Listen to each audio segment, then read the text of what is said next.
Good day, Mr. Alfred Valdez. I am Justin Lacerate, and this is my library system login form.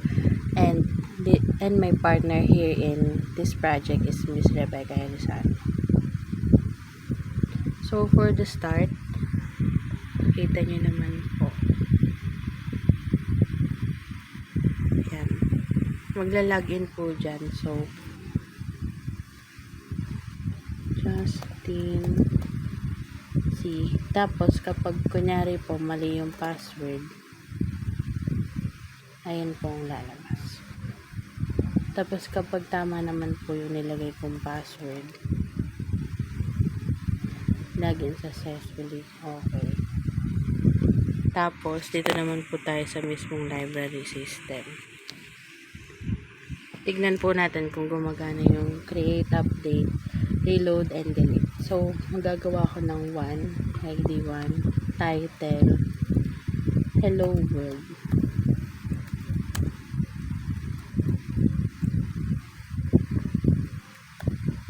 Author, me. Publication year 2024. Publisher, Trimex. Colleges. ISBN, kunyari lang.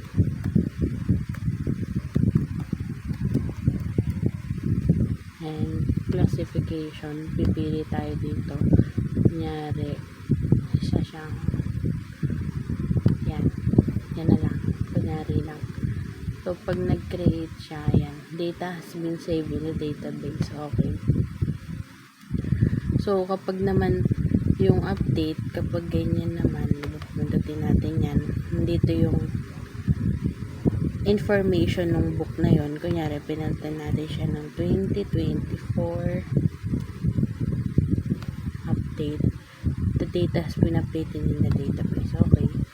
So, kapag reload naman, yan, nakita natin na andito na yung hello world na ginawa natin. And then, kapag delete tayo, kunyari, delete natin to.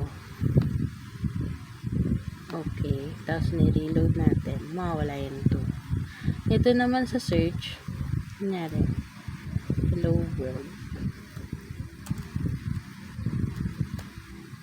Pag nag-search tayo, ayan, lumabas yung hello world ng mga title. And kapag naman, kunyari, ayaw nyo na, quit. Yan. Lalabas ulit yung form 2 na maglalagin ka. That's all. Thank you.